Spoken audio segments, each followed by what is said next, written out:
Dalam nama Bapa dan Putra dan Roh Kudus. Allah Bapa di dalam kerajaan surga, puji dan syukur kami aturkan kehadirat-Mu atas segala berkat dan rahmat yang masih Kau berikan kepada kami semua, sehingga pada pagi hari ini kami dapat berkumpul di tempat ini guna untuk menimba ilmu pengetahuan. Tuhan Yesus Bunda Maria, berdoa kecerdasan dan pengetahuan atas kami semua, agar kami bisa memahami, mengingat dan menjawab semua pertanyaan dengan baik dan selalu dalam bimbingan yang benar. Dalam nama puji Tuhan Yesus, kini esok dan sepanjang segala masa. Amin. Dalam Bapa dan Putra dan Roh Kudus. Bagaimana kalian hari ini? Oke, baik. Siapa yang tidak hadir hari ini? Semua. Luar biasa, karena hari ini kalian sudah hadir semua. Baik. Sebelum kita memulai kegiatan belajar kita hari ini, kita buat kesepakatan kelas. Jadi harap kesepakatan kelas yang kita buat hari ini harus disepakati bersama dan harus ada tindak lanjutnya. Yang pertama, harus menjaga ketertiban kelas saat KBM berlangsung. Bagaimana, sepakat untuk hal ini? Sepakat ya? Lalu yang kedua, dengarkan ketika orang lain nanti sedang berbicara. Bagaimana, sepakat? Lalu yang ketiga, jika ingin menjawab pertanyaan, harap angkat tangan terlebih dahulu. Sepakat untuk hal ini? Oke, baik. Kalau sudah sepakat, maka saya pegang. Ini janji kita bersama. Ini bukan keputusan saya, ini keputusan kita bersama. Ya, Ibu. Baik. Sekarang, coba kalian perhatikan gambar yang ada di sini. Hal apa yang ditunjukkan oleh gambar di atas? Yang gambar ini kan? Apa yang ditunjukkan oleh gambar ini? Itu gambar salah satu TPA di Indonesia, tepatnya di Lembwi Gajah. Hal apa yang ditunjukkan oleh gambar ini? Coba Yang ditunjukkan pada gambar tersebut adalah adanya penumpukan sampah yang sudah menggunung sekali. Oke, baik. Yang seperti yang kita lihat di sini ada tumpukan sampah itu yang tinggi itu seperti gunung ya. Mungkin ada yang punya pandangan lain, mungkin ada yang melihat hal ini itu dari sisi yang lain. Apa yang kalian amati dari gambar yang ada di dalam? Coba Diana. Tempat yang sudah tercemar akibat tumpukan sampah. Oke, baik. Lebih tepatnya mungkin lingkungan yang ada di sekitar tumpukan TPA ini nanti bisa tercemar karena adanya tumpukan sampah.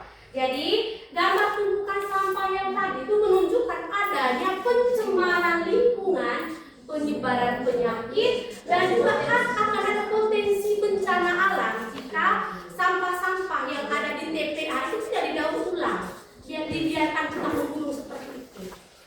Nah, sekarang coba kalian amati gambar yang kedua.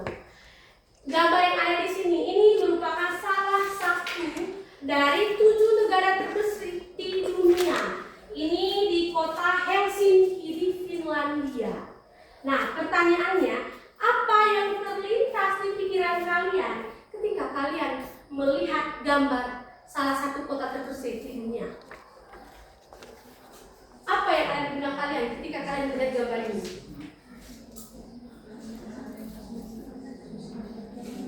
Coba Diana lagi. Dari tempat ini saya melihat lingkungan yang sangat asri, bersih dan tidak tercemar oleh sampah ataupun polusi manapun. Oke, baik. Diana tadi melihat kota ini itu kota yang bersih. Nah, mungkin ada yang punya jawaban lain setelah kalian melihat gambar yang ada di sini. Coba. Di kantor yang setelah dipaparkan ini terlihat sangat jelas kalau di kota Helsinki ini tidak ada satupun tumpukan sampah di lingkungannya. Oke, baik. Di kota Helsinki di Finlandia ini mereka mendaur ulang sampahnya itu dengan tepat. Bisa kita lihat dari gambaran kota Helsinki ini terlihat sangat bersih ya. Jadi ketika melihat gambar kota yang bersih tadi salah satunya itu kota Helsinki di Finlandia, yang terlintas di pikiran kita itu kita bisa melihat di situ bahwa lingkungan yang ada di situ itu lingkungan yang sehat, nyaman, dan kesadaran lingkungan yang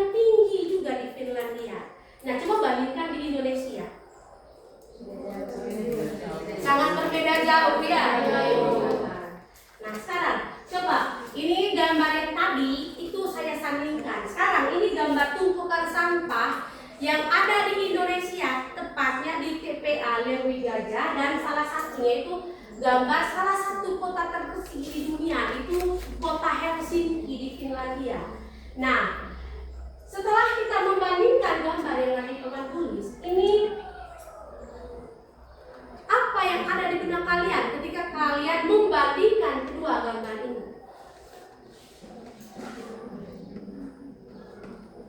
Coba, Kita sudah melihat ada dua gambar di situ. Di mana gambar pertama dan gambar kedua itu sangat-sangat berbeda jauh. Karena yang pertama itu gambarnya itu menggambarkan satu lingkungan yang sangat-sangat kotor dan dipenuhi banyak sampah. Sedangkan di gambar yang kedua, selain bersih dan juga sangat bebas dari yang namanya pencemaran.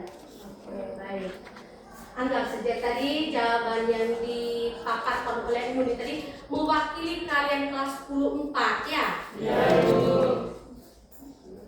Nah, adapun tujuan dari pembelajaran kita hari ini, tujuannya itu nanti agar kita mampu nanti mengidentifikasi jenis-jenis polusi dan juga sumbernya, mampu menjelaskan konsep pH dan perannya sebagai indikator pencemaran air dan tanah, serta mampu merancang solusi sederhana untuk mengurangi dampak dari pencemaran air dan tanah di lingkungan sekitar.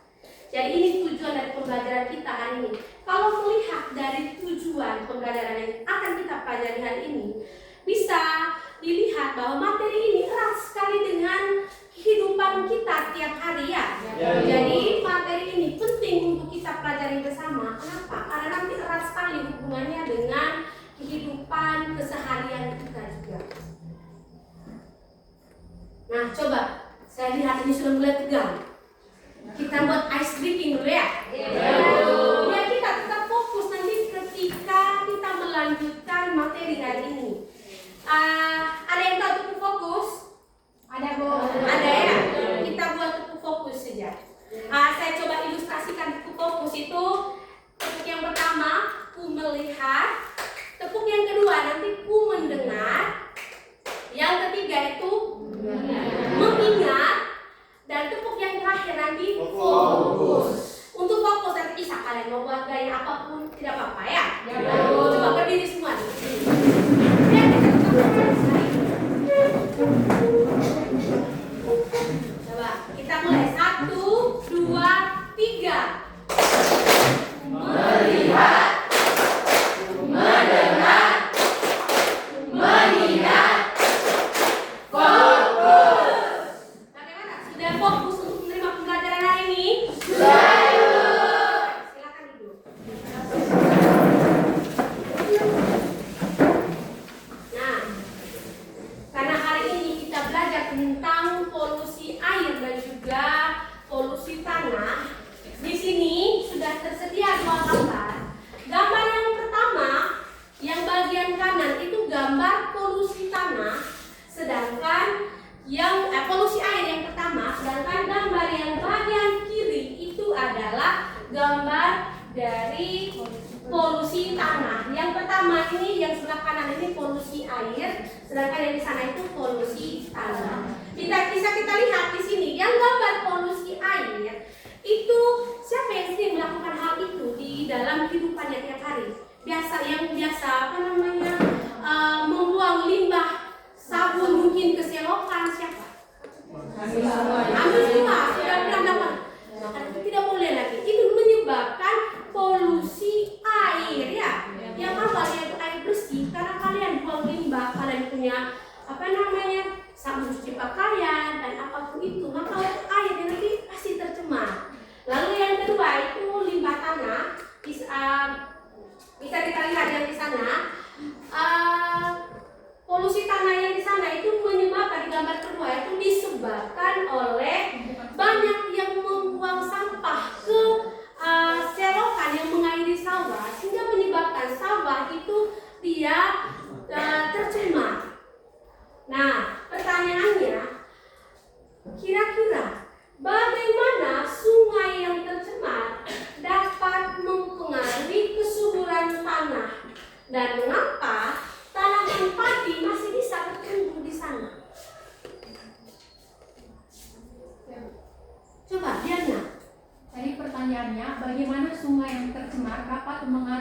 mengurangi kesuburan tanah di sekitarnya, dan mengapa tanaman padi masih bisa tumbuh di sana. Terkadang sungai yang sudah tercemar itu terkandung zat-zat kimia di dalamnya yang seharusnya air ini yang digunakan untuk mengairi sawah, dan sawah yang diairi oleh air yang sudah tercemar itu nantinya akan ikut tercemar. Tetapi mengapa sih tanaman padi masih bisa tumbuh di sana? Terkadang proses pencemaran tanah ini memiliki tahap-tahap tertentu. Mungkin pada tahap itu tanah itu masih tidak tercemar secara seluruhnya atau tidak tercemar secara utuh, masih ada unsur hara yang terkandung dalam tanah. Tetapi lambat laun, apabila pencemaran sungai ini atau pencemaran air ini semakin bertambah, maka kandungan unsur hara di dalam tanaman padi itu akan habis. Oke, baik. Beri aplaus untuk Diana. Mungkin ada yang punya jawaban lain terkait dengan pertanyaan ini. Coba yang lain, jangan boleh yang sama terus. Tinggi. Mungkin Firly punya pandangan lain terkait dengan pertanyaan yang ada di dalam. Pertama itu saya menjawab soal pertama itu bagaimana sungai yang tercemar dapat mempengaruhi kesuburan tanah di sekitarnya. Yang pertama itu kesuburan tanah itu tidak terlepas dengan dia terkontaminasi dengan air yang bersih. Dan apabila sudah dia terkontaminasi dengan sungai yang tercemar itu, karena air yang sudah terkontaminasi dengan tanah kan otomatis dia akan terserap dalam tanah dan sampai kepada unsur hara di dalam tanah yang paling subur itu, dan zat-zat kimia hasil polusi air yang tercemar itu tadi dapat mengurangi kesuburan tanah atau dapat meningkatkan pH tanah sehingga kesuburan tanah itu akan menurun. Dan mengapa masih tumbuh padi di sekitar ketika kesuburan tanah itu menurun? Itu karena ketika air tercemar atau sungai yang tercemar itu masuk ke dalam terkontaminasi dengan tanah itu, dia itu secara perlahan dia punya kesuburan tanah menurun, bukan secara drastis dia menurun atau kehilangan kesuburan tanah. Itu makanya masih bisa tumbuh padi di sekitar tanah yang sudah hilang atau kesuburannya menurun. Oke, beri aplaus dulu untuk. Nah, kita lihat mulai dari jawaban yang pertama. Bagaimana sungai yang tercemar dapat mempengaruhi kesuburan tanah yang ada di sekitarnya. Jadi, sungai yang tercemar itu dapat menurunkan kesuburan tanah yang ada di sekitarnya karena terjadi polusi kimia seperti misalkan saya mencontoh sini logam berat, pestisida, lalu merusak struktur tanah dan membunuh mikroorganisme baik yang penting untuk menyerap nutrisi bagi tumbuhan. Nah, kita lihat pertanyaan yang selanjutnya tadi, mengapa tanaman padi ini masih bisa tumbuh di tanah yang kita tahu bahwa tanah itu sudah tercemar? Nah, kita lihat, meskipun tanaman padi itu dia tumbuh di tempat atau tanah yang sudah tercemar, seperti yang dijawab oleh teman kita Ferdi tadi bahwa polusi yang dibawa oleh air itu tidak sepenuhnya membunuh mikroorganisme baik yang ada di dalam tanah. Jadi dia tidak membunuh secara drastis, tetapi secara bertahap. Tetapi masih ada juga bakteri-bakteri baik nanti yang berfungsi untuk kesuburan, memberi nutrisi kepada padi sehingga padi itu masih bisa tetap tumbuh meskipun dia terkontaminasi dengan banyak polusi. Lalu kita lihat masih dari gambar yang sama. Kita lihat pertanyaan yang kedua. Jenis pencemaran apa yang menyebabkan pH tanah ini menjadi tinggi? Coba, jenis pH apa yang menyebabkan pencemaran tanah itu menjadi tinggi? Lalu bagaimana tingkat pH tanah yang tinggi dapat mempengaruhi tanaman padi dan organisme baik di dalam tanah? Silakan. Coba, Rizka. Untuk pertanyaan pertama, jenis pencemaran apa yang menyebabkan pH tanah menjadi tinggi? Dan di sini saya menjawab jenis pencemaran limbah industri. Dan pertanyaan kedua adalah bagaimana tingkat pH tanah yang tinggi dapat mempengaruhi pertumbuhan tanaman padi dan organisme di dalam tanah. Karena limbah industri ini memiliki pH basa yang sangat tinggi. Apabila tanaman padi di dalam tanaman padi memiliki pH basa lebih tinggi, akan menurunkan nutrisi yang berada di dalam tanah. Oke, baik. Silakan beri applause dulu untuk atas jawaban yang dipaparkan oleh Rista. Ini tadi mewakili jawaban dari seluruh teman-teman di kelas 10-4. Jadi pertanyaannya tadi, jenis pencemaran apa yang menyebabkan pH tanah itu menjadi tinggi? Jadi pencemaran yang menyebabkan pH tanah menjadi tinggi itu biasanya terjadi karena penggunaan pupuk kimia yang berlebihan. Kita tahu di Lembor itu kan salah satu pemasok padi terbesar di Kabupaten Manggarai Barat ya. Nah, yang selama ini yang sering kita temukan itu di lahan-lahan pertanian. Biasanya para petani kita itu kan mereka menggunakan pupuk kimia agar bisa meningkatkan kesuburan tanah. Ternyata pupuk kimia itu juga nanti bisa menyebabkan polusi tanah. Lalu selain penggunaan pupuk yang berlebihan, juga penggunaan kalau aktivitas industri mungkin jarang kita temukan di sini. Tetapi yang paling dominan itu membuang limbah yang tidak sesuai. Misalkan kan di selokan, kita tahu bahwa selokan itu nanti dia akan mengairi sawah. Tetapi kita dengan tahu dan mau dengan kesadaran penuh, kita membuang limbah cucian itu kan di selokan. Nah, ternyata itu bisa menyebabkan polusi air dan itu bisa meningkatkan pH dari tanah. Lalu pertanyaan yang kedua, bagaimana tingkat pH tanah yang tinggi ini dapat mempengaruhi pertumbuhan padi dan mempengaruhi pertumbuhan organisme baik di dalam tanah. Jadi tingkat pH tanah yang tinggi itu dapat mempengaruhi pertumbuhan padi. Jadi ingat bahwa tingkat pH tanah yang tinggi itu dapat mempengaruhi pertumbuhan padi dengan cara mengurangi ketersediaan unsur hara di dalam tanah. Jadi bisa kita pahami di sini bahwa pH itu bisa mengurangi unsur hara di dalam tanah. Jadi erat sekali hubungannya antara polusi air ini dengan polusi tanah. Karena kalau misalkan airnya itu terkena polusi, maka otomatis nanti dia akan berimbas ke dalam tanah. Nah, kita lihat masih dari gambar yang sama. Kita lihat di sini ada pertanyaan yang ketiga. Apakah ada solusi untuk mengatasi pencemaran sungai yang dapat juga meningkatkan kesehatan tanah dan membantu petani nanam padi secara berkelanjutan?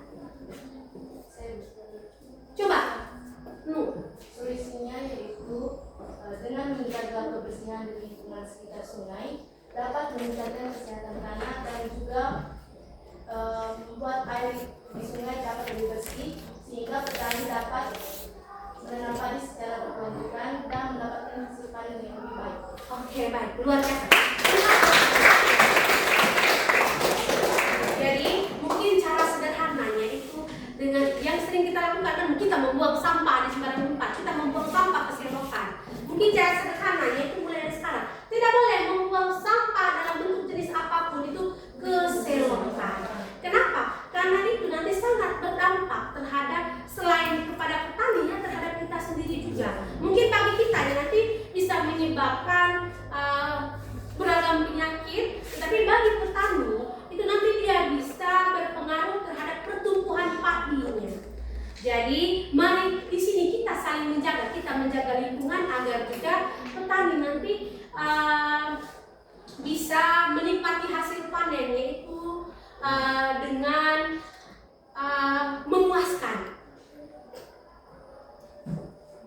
Lalu kira-kira apa dampak yang terjadi pada ekosistem sungai dan manusia akibat dari keberadaan sungai yang tercemar? Coba Kerusakan ekosistem ekosistem dan juga penurunan kualitas air. Oke, baik. Jadi dampaknya itu merusak ekosistem dan juga menurunkan kualitas air. Beri aplaus dulu. Jadi dampak yang terjadi pada ekosistem sungai dan manusia akibat keberadaan sungai yang tercemar itu, jadi pencemaran sungai ini sangat berdampak negatif pada ekosistem sungai. Kita tahu di sungai itu ada beberapa makhluk hidup yang tinggal di sana. Jadi jika kita nanti membuang sampah dalam bentuk apapun ke sungai, itu dapat merusak ekosistem yang ada di sungai, misalkan biota air atau organisme air. iya.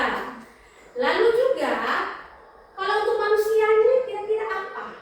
Pada ekosistem sumber pangan Coba. dapat menyebabkan penyakit. Oke, baik, dapat menyebabkan penyakit yang menular. Nah ini, kira-kira yang terakhir. Bagaimana tanaman padi yang tumbuh di tanah ber-pH tinggi dapat menjadi indikator masalah di lingkungan yang lebih luas? Kalau tumbuhan padi itu Kak, tumbuh di tanah yang ber-pH tinggi yang sudah terkontaminasi dengan berbagai zat kimia, kira-kira apa dampak yang akan dirasakan oleh lingkungan luas, oleh kita semua? Kira-kira apa dampaknya? Coba, Alvin. Baik, ini saya akan menjawab pertanyaan bagaimana tanaman padi yang tumbuh di tanah ber-pH tinggi itu dapat menjadi indikator masalah lingkungan yang lebih luas. Baik, seperti yang kita ketahui, ketidakseimbangan unsur hara dapat menyebabkan hal tersebut, dan juga penurunan kesehatan tanah dan potensi kontaminasi atau perubahan kondisi hidrologis yang terjadi akibat hal tersebut. Oke, baik, silakan beri aplaus. Bagaimana tanaman padi yang tumbuh di tanah yang ber-pH tinggi ini dapat menjadi indikator masalah di lingkungan luas? Jadi, tanaman padi yang tumbuh di tanah yang ber-pH tinggi ini nanti akan menjadi indikator masalah bagi lingkungan yang lebih luas, karena nanti dapat menunjukkan terganggunya siklus nutrisi. Siklus nutrisi yang ada padi itu kan dia tumbuh di daerah yang sudah terkontaminasi dengan zat-zat kimia. Maka otomatis nanti nutrisi yang terkandung di dalam padi juga dia akan mengandung zat-zat kimia, dan itu yang pasti sangat berbahaya untuk kita konsumsi ya. Jadi kalau pulang dari sini sebentar silakan sampaikan ke orang tua, bapak atau mama, mungkin bisa kita kurangi sudah penggunaan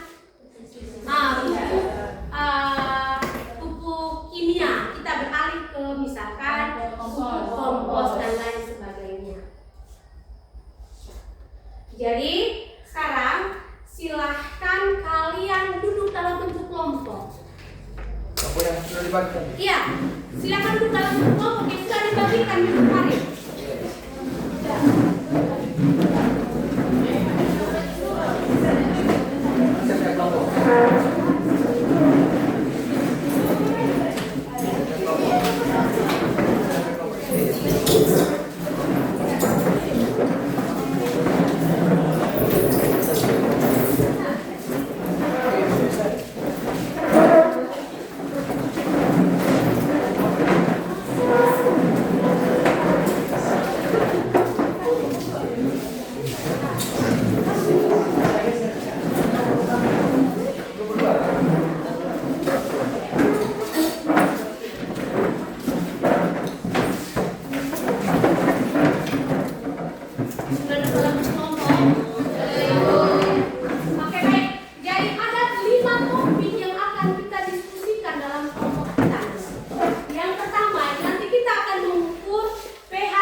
tahu bahwa air selokan yang ada dekat sekolah kita ini berfungsi untuk mengairi sawah yang ada di depan situ. Nanti kita lihat apakah air selokan itu dia sudah terkontaminasi dengan beragam polusikah atau belum. Nah, tugas kita sekarang kita akan mengukur pH. Di sini sudah ada 5 sampel. Nah, untuk tahu nanti kelompok 1 nanti dia mengukur apa, kelompok 2 apa, kita buat lotre ya.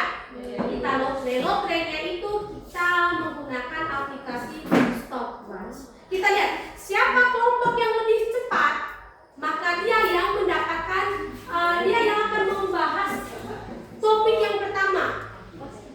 Oh iya. Nah, eventualnya Tomborot dia juara kedua, maka dia nanti yang membahas topik 2 dan seterusnya. Pokoknya yang juara 1 dia dapat topik 1. Oh iya. Coba kita mulai. Kita lihat siapa yang cepat.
Apakah sampel yang kalian ambil itu dia masuk, dia netral. Kalau pH netral itu kan dia ada di kisaran 7 ya. Kalau di bawah 7 maka asam, kalau di atas 7 maka basa. Nah, kita lihat di sini di pH meter ini nanti ini untuk kotak ini nanti dia bergilir, nanti masing-masing kelompok nanti digilir. Kalau sudah kelompok 1, kelompok 2 dan seterusnya. Lalu kalian amati warna yang ada pada kertas lakmus. Kalian sesuaikan. Di sini kan sampai dengan mulai dari pH 0 sampai dengan 14. Kalian amati nanti perubahan warna yang ada pada kertas lakmus, lalu cocokkan dengan warna yang ada di sini. Kalau sudah, nanti silakan ditulis. Di LKPD itu sudah ada panduannya ya. Lalu nanti ketika kalian sudah mengukur, silakan nanti hasilnya itu dipresentasikan. Nah, untuk mempresentasikan hasil kerjanya, nanti di sini juga saya sudah sediakan kertas manila. Jadi hasil kerja kalian nanti silakan ditulis di sini. Jadi masing-masing kelompok nanti mendapatkan satu kertas manila. Hasil dari pengerjaan kalian nanti silakan ditempelkan di tembok. Lalu silakan nanti beri penjelasan ke teman-teman kelompok lain. Paham? Jadi satu orang nanti yang menjelaskan ke teman-teman dari kelompok lain, sedangkan anggota kelompok lainnya itu berjalan ke kelompok lain. Nanti setelah kalian berjalan ke kelompok lain, silakan setelah kalian menimba ilmu di kelompok lain kalian kembali ke kelompok induk untuk mempresentasikan apa hasil temuan dari kelompok lain. Ingat, sampel yang kalian dapatkan itu kan berbeda ya. Jadi pasti hasil temuannya juga nanti pasti berbeda. Ini kelompok 1.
Mungkin bisa satu orang pergi ambil air keran lalu campurkan semua.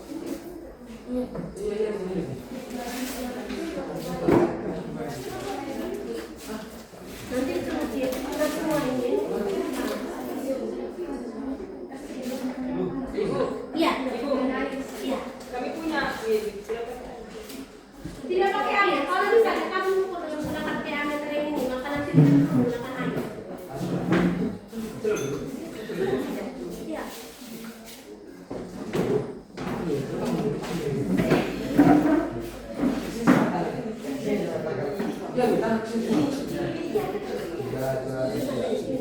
Lalu kalian nanti mandi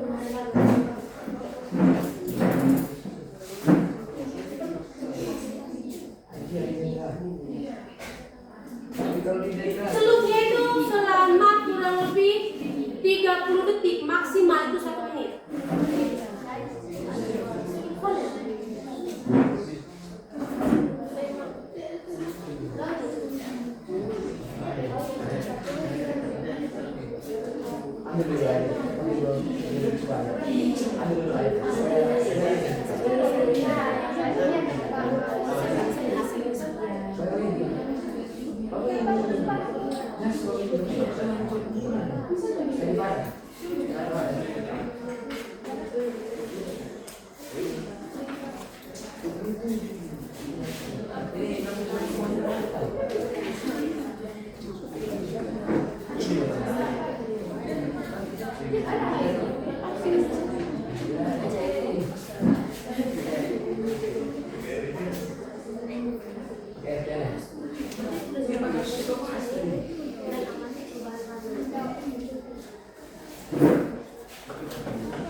di 0,9. Ini di sini. Ini guys,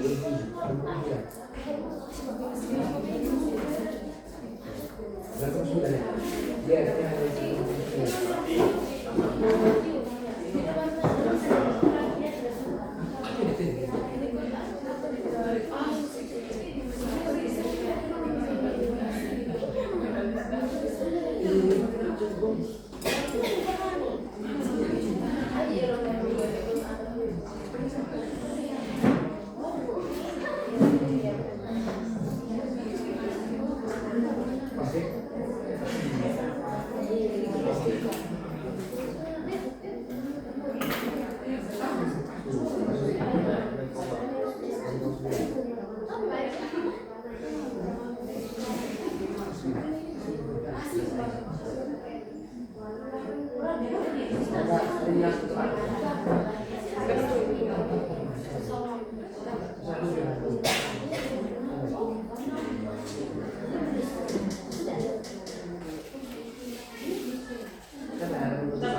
Silakan.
gampang ngeset, eta sedia.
dari situ.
Nanti untuk metode presentasi kita 5 menit, nanti 10 menit kalian berjalan mengelilingi kelompok lain. 5 menitnya nanti kalian mempresentasikan hasil yang kalian dapatkan di kelompok lain itu ke kelompok kalian.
Sedangkan anggota kelompok yang lain itu silakan berjalan ke kelompok-kelompok lainnya.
untuk itu sudah. Kalau kalian sudah nanti di sini sekitar sini.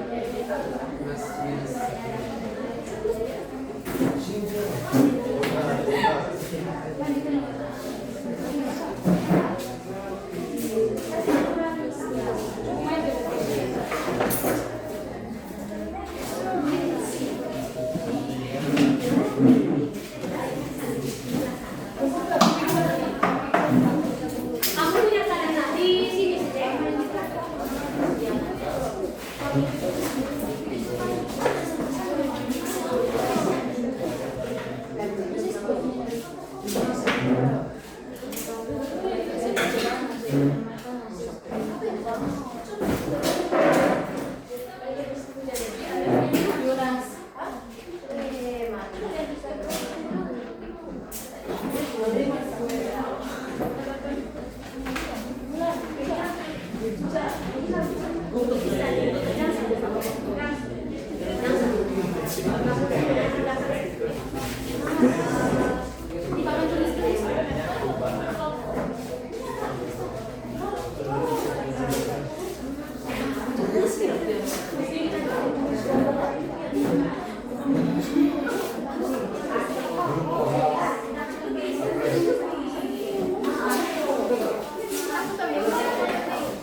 Baik, sekarang karena kalian sudah menempelkan hasil kerja kalian, silakan satu orang menjaga hasil kerja di sini. Masing-masing kelompok untuk satu orang untuk mempresentasikan sama yang lain. Sedangkan teman-teman yang lain itu silakan jalan ke kelompok yang lain. Jadi kalau teman yang tidak diberi tugas untuk mempresentasikan hasil, silakan ditempatkan di kelompok berapa, sehingga tiap-tiap kelompok nanti ada perwakilannya. Ayo Silakan. Ini kelompok berapa tadi?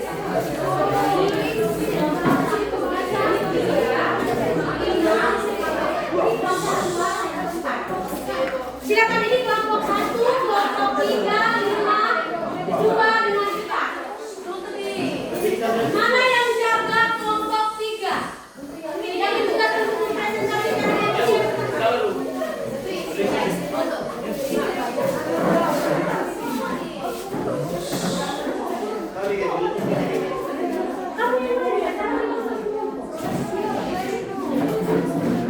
Teman-teman yang tidak diberi tugas untuk mempresentasikan hasil, silakan berkunjung ke kelompok-kelompok yang lain.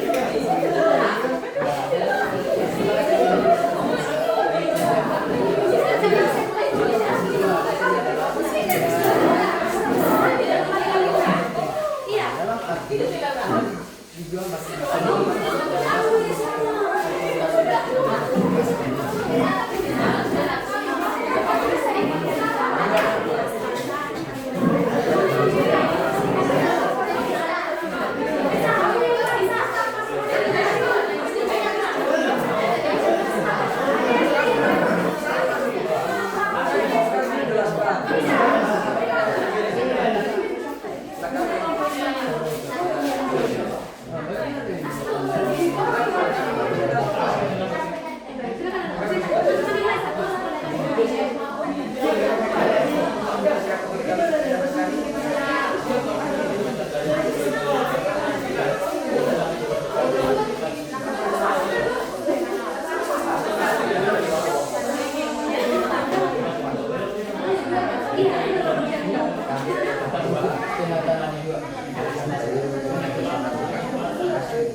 karena dia nilainya tentu bulan. Sehingga masalah tersebut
Baik, kalau misalnya kalian sudah menimba ilmu di kelompok yang kalian tuju, silakan kembali ke kelompok induk kalian tadi. Lalu ceritakan hasil temuan kalian tuh ke kelompok induk kalian.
Oke, baik. Karena tadi saya sudah memantau bahwa hasil diskusi kalian itu sudah bagus. Sekarang saya beri kesempatan 2 menit, ya 2 menit untuk kalian menceritakan kembali hasil yang kalian temukan ke anggota kelompok kalian yang ini tadi apa?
Sekarang saya ada satu pertanyaan untuk kalian.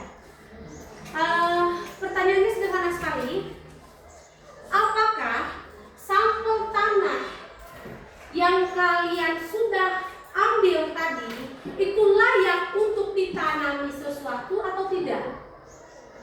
Coba satu orang perwakilan satu orang. Coba pergi.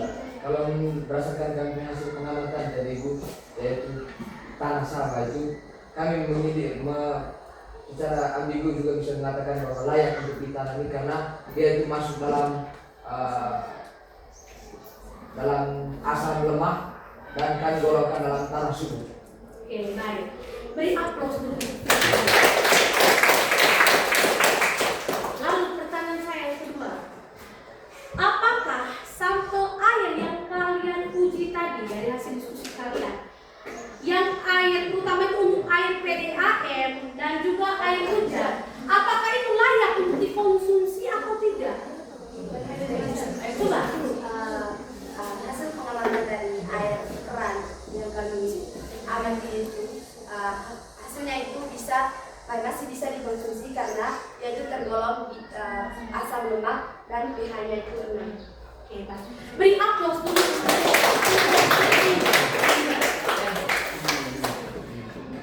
Lalu tadi yang air got tadi ya, sampel air got. Apakah sampel air got yang kalian ambil itu layak untuk mengairi sawah para petani atau tidak? Silakan, itu tadi diamati oleh kelompok tiga. Silakan kelompok 3. Baik.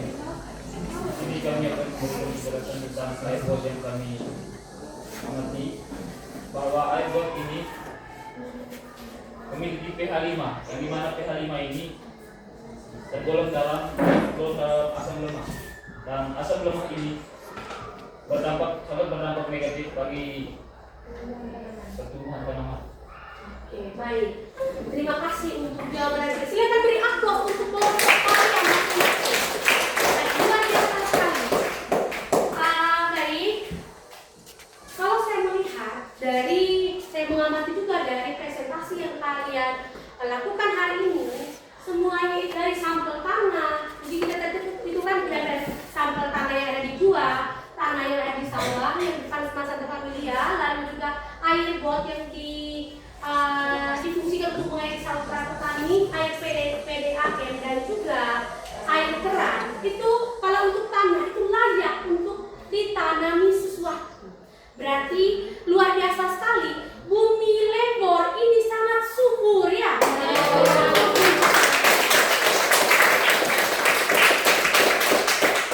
Airnya juga ternyata itu terutama untuk air hujan dan juga air PDAM itu luar biasa sekali, dan ternyata itu tidak terkontaminasi.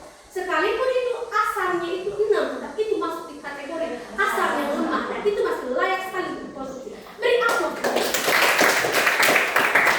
Lalu air got juga tidak kalah. Ternyata air got yang ada di depan tidak tercemar sama sekali. Berarti bisa disimpulkan kesadaran kita untuk menjaga lingkungan itu sangat besar ya. Beri aplaus untuk diri kita masing-masing. Kita menjaga lingkungan. Oke, baik.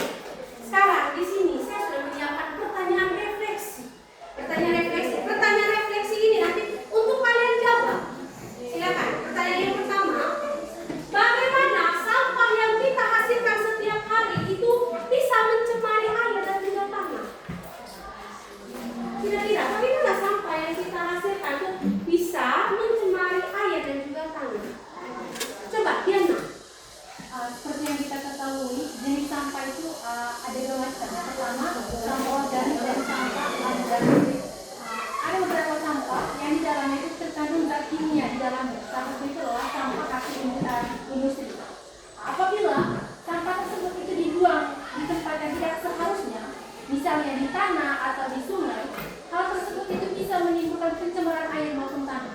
Oke, baik. Luar biasa. Beri aplaus untuk mereka. Lalu pertanyaan lanjutan yang kedua. Ini untuk kita masing-masing. Apa yang bisa kita lakukan untuk mengurangi dampak dari polusi air dan juga tanah? Apa solusi yang mau kita tawarkan? Coba, Alvin. Baik, solusi yang saya tawarkan bagi kita semua yang ada di kelas ini agar kita mengurangi penggunaan sampah plastik. Oke.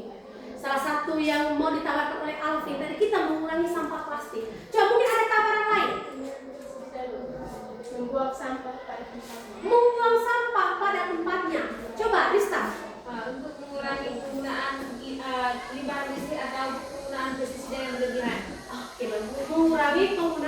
pestisida yang berlebihan dan mencoba beralih ke pupuk kompos ya. Kita beri aplaus untuk sekarang silahkan buka WA grup kelas kalian. Saya sudah mengirimkan Padlet ke kalian, link untuk akses Padlet. Silakan kalian tulis bagaimana pengalaman belajar kalian hari ini.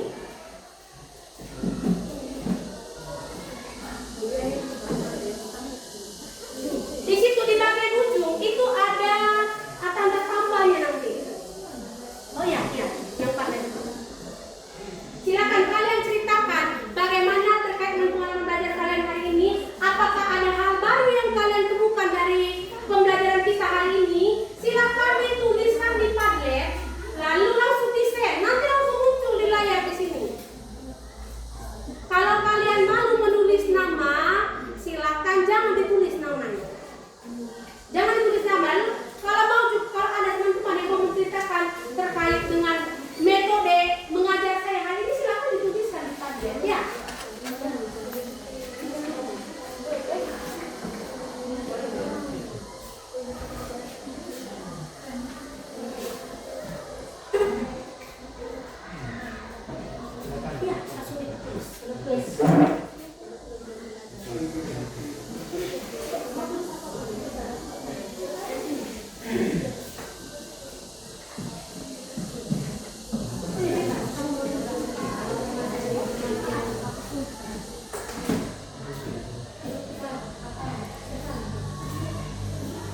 Kalau sudah langsung di-share, nanti bisa lihat di sini.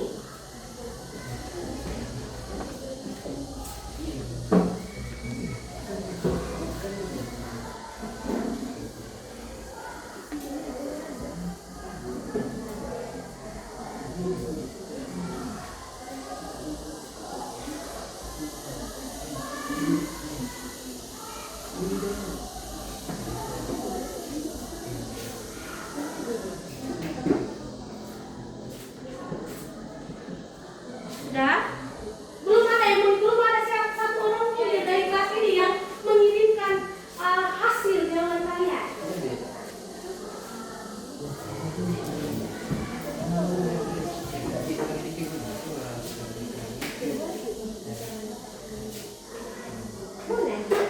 Boleh.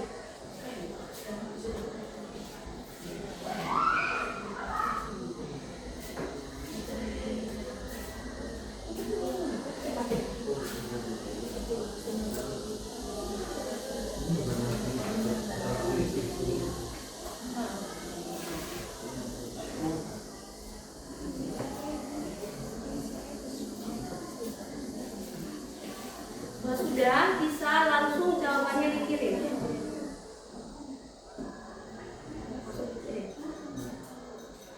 Sudah? Cepat ya.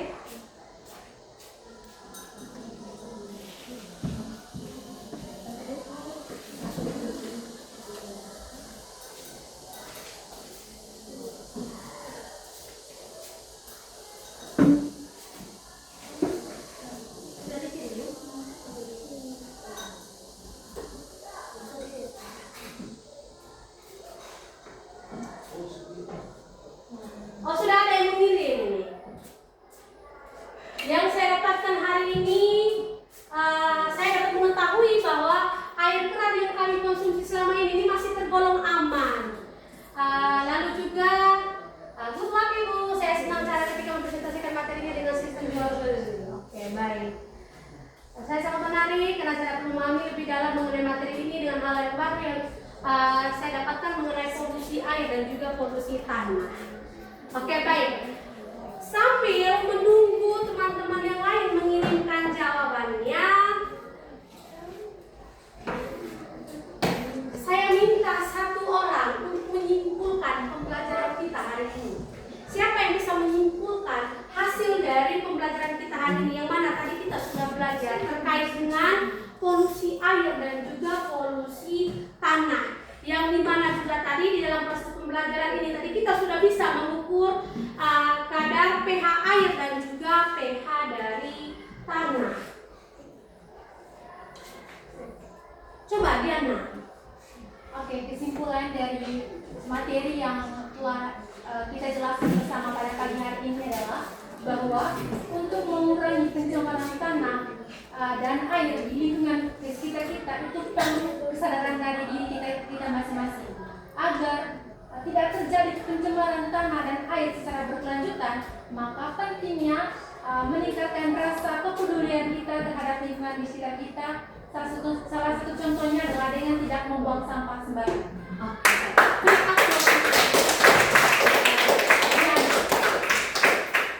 Baik, tadi juga saya sudah mengirimkan link Google Form untuk kalian, itu kuis. Silahkan kalian mengerjakan kuis tersebut. Saya beri waktu 3 menit untuk mengerjakan kuis.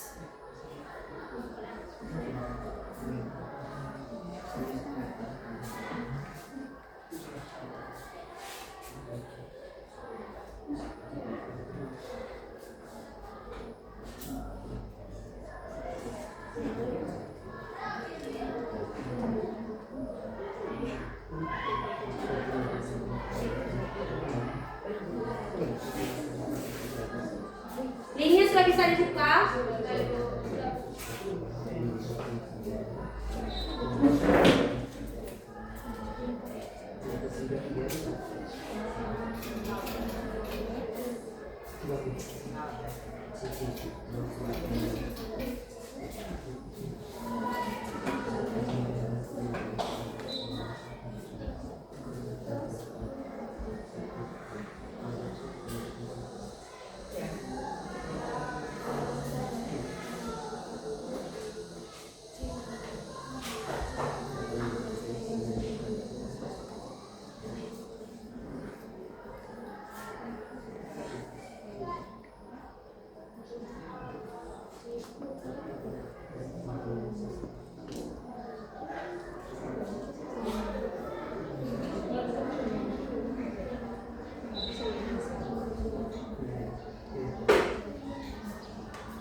Sudah? Oke, baik.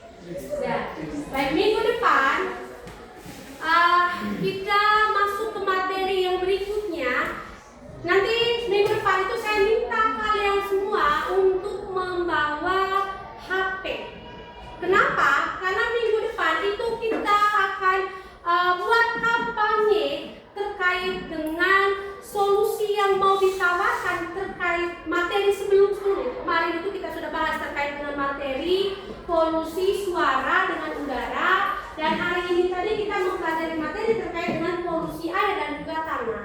Kita nanti minggu depan itu kita buat kampanye, kira-kira kita mau kampanye itu ke siapa? Bisa nanti buat buat dalam bentuk pamflet atau apapun itu terserah kita. Jadi nanti minggu depan silahkan, mungkin bisa juga teman-teman di sini cari referensi lain. Kira-kira kalian nanti mau membuat mengemas itu dengan menggunakan media apa, terserah kalian ya. Baik, sebelum kita mengakhiri pembelajaran kita hari ini, karena tadi juga teman-teman tadi sudah mengerjakan kuis yang ada pada Google Form, saya minta satu orang untuk menutup segala aktivitas pembelajaran kita hari ini dengan doa. Karena tadi di awal itu kita sudah mulai dengan doa, maka di akhir juga kita tutup dalam doa. Saya minta satu orang untuk maju untuk angkat doa penutup. Thank you.